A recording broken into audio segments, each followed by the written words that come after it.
Hey everyone, and welcome. Today we have something really special for you. We'll be going over the top 5 things the rank 1 Korean jungler does to win that you don't. And who's this godlike jungler we'll be learning from? It's SKT T1 Cuzz.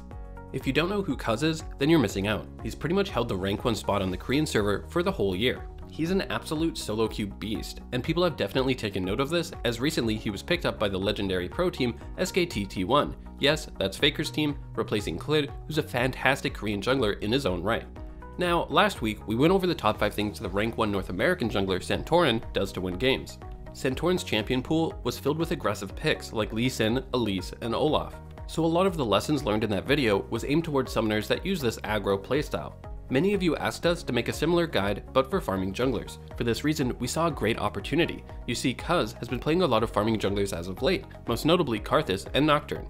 So if you want to copy Cuzz's rank 1 farming playstyle that you're about to learn, then don't worry, we've devised a champion pool recommendation based on difficulty. For beginners, we recommend Master Yi, Nocturne, Kayn, and Jax. For intermediate players, we recommend Graves and Shyvana, and for expert players, this means you're pushing towards Master tier, we recommend Karthus. All of these champions can do 100% of what you're about to learn, so if you want to hop straight into a game after watching this guide, we got you covered. Alright, so starting with the first thing the rank 1 Korean jungler does to win, and that's use the war trick in a very specific way. Now, all of you should be familiar with a war trick. It's when you place down a trinket ward around the 40-second mark, recall, and swap to a sweeping lens. This way, you get down early vision and have a sweeping lens for your first gank. We noticed the last time we mentioned this that some of you were confused as to whether this war trick was still possible or if it got patched out. Don't worry, it still completely works. Now, Cuzz uses this in a very unique way. In this game he's playing Karthus against Nidalee. He actually places his starting ward on his red buff, then recalls, swaps to his sweeping lens, and starts at his blue. In this game, he's playing Nocturne against Lee Sin. Same idea, he places his ward on his red buff, recalls, swaps to his sweeping lens, and heads to his blue. Another game with Cuzz playing Nocturne against Kayana, places his starting ward on his red, recalls, swaps to a sweeping lens, and heads to his blue. Okay, so what's going on here? Well, it's actually really smart. As a farming jungler, clearing your camps is obviously very important. This ward is going to inform Cuzz if the enemy jungler invades a second buff and steals it. Now, you're probably thinking, okay, so what if it does spot the enemy jungler steal my buff? What am I supposed to do? Well, let's see what Cuzz does, and hop into a replay of him playing Karthus against Lee Sin. He's starting at his blue, and spots the enemy late invade to steal his red buff. And so what does he do? After clearing his blue, he heads straight to the enemy's red side jungle to steal the camps there. When two junglers invade each other's second buff, it's called vertical jungling, since they are both clearing from top to bottom instead of left to right. So as long as you know the enemy jungler is invading your second buff, you're perfectly fine, as you can invade their jungle, enter into vertical jungling, and make sure you don't miss out on any camps. Moving on to the second thing Cuzz does, and that's a very specific opening route he uses on farming junglers. He'll always full clear his entire jungle. In this game, he's playing Nocturne against Lee Sin. He starts at his blue, and does his Gromp next, into Wolves, Raptors, Red, and Krugs. So why does he do this every game on farming junglers? Well, first, it's because if you're playing a farming jungler, by definition, you're playing a jungler that can clear camps fast. In this case, he's playing Nocturne and finishes full clear in his jungle by 3 minutes and 20 seconds. That's not too bad. Nocturne is fast at clearing, but that's a relatively average speed. For example, take a look at another game of him playing Karthus, one of the junglers with the fastest clear speeds in the game. In this case, he finishes full clear in his jungle at around the 3-minute mark, 20 seconds faster than Nocturne. So the goal here is to leverage your fast clear speed to gain an advantage over other junglers who can't keep up with you. Now, the second reason we full clear our jungle is because it will let you hit level 4 on your last camp. Having a level advantage on your opponent is absolutely massive in the early game. Each level is worth around 420 gold in combat stats, and with neither jungler having had time to recall at this point in the game to purchase items, the base stat advantage from a level is huge. And we can see the power of hitting level 4 in this replay of Cuzz playing Nocturne. He full clears his jungle, hitting level 3 on his Krugs. The enemy top laner Pantheon looks to collapse on him. Keep in mind, this is a solo laner who has access to the highest XP rates in the game and is actually down a level on Nocturne. It's this level advantage that allows Nocturne to win fights and actually force the enemy Pantheon to flash away.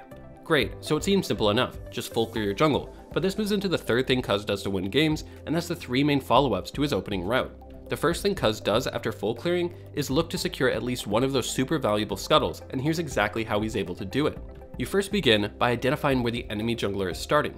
In this game, he's playing Karthus against Nidalee. As he's doing his blue, he watches his side lane to see where the enemy jungler is starting. The enemy top shows early in lane, while the enemy bot lane is missing, indicating that they're leashing Nidalee at her red buff. Great, so we now know Nidalee is starting at a red. This has some downsides though, as it means we're starting on the same side of the map as the enemy jungler. When this happens, it means we'll both be pathing to the same side of the map together, which means the enemy jungler will be able to contest us at the topside scuttle. As a farming jungler, we generally want to avoid these early fights as it's when we're at our weakest. So after Cuzz full clears its jungle, he recalls and immediately heads to the bottom side scuttle. This way, while the enemy jungler takes the top side scuttle, he'll take the bot side one.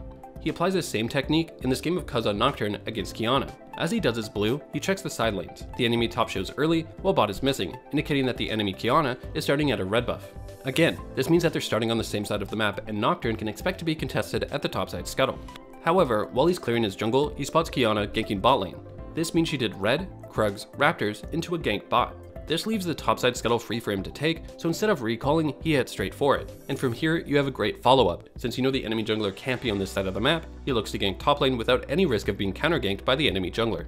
This nets him a free kill in top lane, since Ryze was low in health and overextended. So that's the first step, securing at least one scuttle for yourself.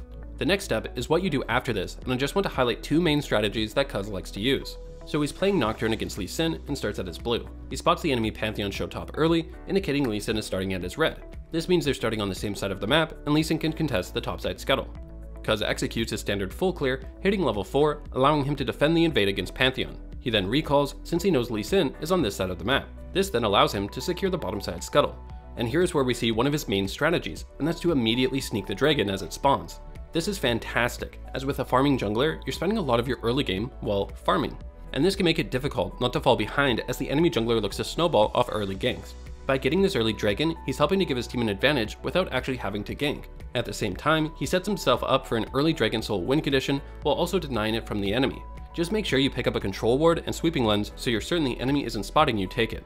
Also, keep in mind that part of the reason why he's choosing to go for this early dragon is due to the fact that he has lane priority in his bot lane. If we go back to when he first kills the scuttle, when we look at our bot lane, we can see our bot has the enemy bot pushed in.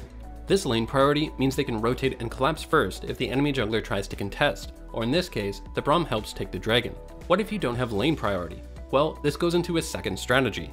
Here, he's playing Karthus jungle. He starts at his blue, spots the enemy top show early while bot is missing, so he knows the enemy Nidalee jungle is starting at a red, on the same side of the map as him. He full clears his jungle, hits level 4, recalls, and heads to the bottom side scuttle. Now, due to Karthus' super fast clear speed, the dragon hasn't spawned yet, but keep in mind when we look bot lane, he doesn't exactly have lane priority. The waves are about even, so he looks to execute a gank on them.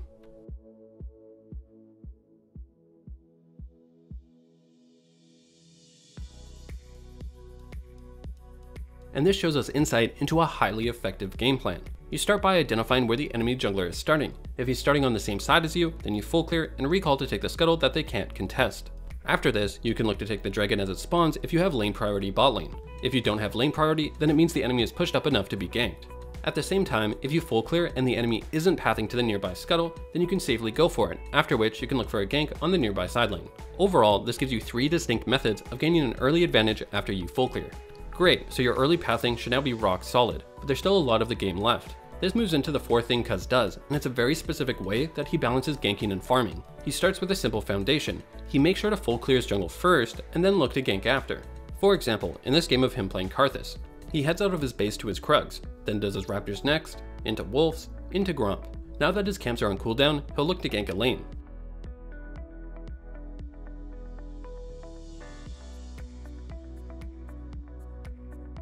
This will be your staple pathing throughout the laning phase. By clearing your camps, you take advantage of your fast clear speed and allow yourself to pull ahead in levels and gold on the enemy jungler. At the same time, once you've full cleared them, they're now on cooldown, waiting to respawn. During this time, you then gank a lane. If you're successful, fantastic, you're now snowballing even further ahead. However, even if you're not, you don't actually lose anything since none of your camps are up to be killed. Then, once your camps begin to respawn, you head back into your jungle, full clear, and look to gank at the end of it. Now, built upon this foundation is one main exception. You have to be willing to peel off camps and react to winning fights or free kills. For example, even though Nocturne has a Krug camp left in his clear, he spots the enemy Pantheon top, low on health, overextended, so he ignores the camp and heads top to pick up the free kill. Keep in mind, these are free kills or winning fights, low risk, high reward. Since you're giving up farm to execute a gank like this, you have to be sure it's going to pay off. For the most part though, in the laning phase, you want to full clear your jungle and then look to gank after. This is how you'll pull ahead of the enemy jungler, and even laners in levels and gold. Now for our fifth and final thing Cuzz does to win games on farming junglers, and that's his 3 rules to follow once the laning phase ends. The first rule is to farm while his ultimate is on cooldown. Many farming junglers are significantly weaker once their ultimate is on cooldown. Nocturne, Master Yi, Karthus, Shyvana all suffer from this problem. For example, in this game of Cuzz playing Nocturne, it's past 18 minutes in the game and the laning phase has ended. He uses his ult mid to get a pick on the enemy Syndra. Now, his ultimate is on cooldown, and so Nocturne is much weaker, so he uses this time to farm his camps, taking his Raptors, Red, and Cuzz. And this moves into the second rule to follow. When your ultimate is back up, you want to proactively look for a fight. Now, even though he can farm his Gromp, he skips it as his ultimate is coming off cooldown and he looks for a fight. Then, once he uses his ultimate, what does he do? He goes back to farming, and it's these two simple rules that he follows. When your ultimate is on cooldown, use that time to farm camps. However, when your ultimate is up, look to group with your team and make a play and ignore your camps. Now, the third rule Cuzz follows is to keep attacking the dragons. In this game, he starts with a full clear opening into sneaking an early dragon. Great, he's now secured one for his team.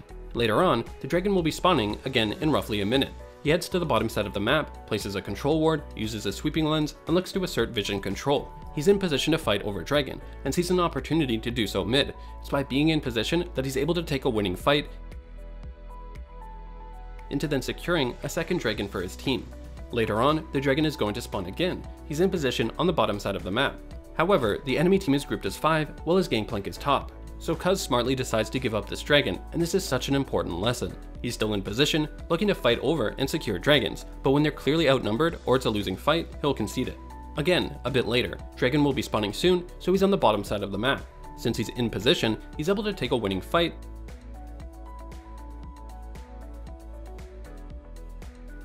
and convert that into taking a third dragon after. Same idea later, dragon is about to spawn, so he heads into position to be able to fight for it. He gets a pick mid lane, which he's then able to convert into the fourth and final dragon, giving his team a dragon soul. Alright, we went over a ton in this guide, so let's quickly recap. You first learned how when you're playing farming junglers, you want to use the ward trick to place a ward on your second buff. This way you can spot for invades. When they do invade, you can then enter into vertical jungling, stealing their camps. Next, you learned about the standard Cuzz opening route, where he full clears and gets level 4. You then look to secure at least one scuttle, going for whichever one is on the opposite side of the enemy jungler. After taking the scuttle, you can look to gank the nearby side lane.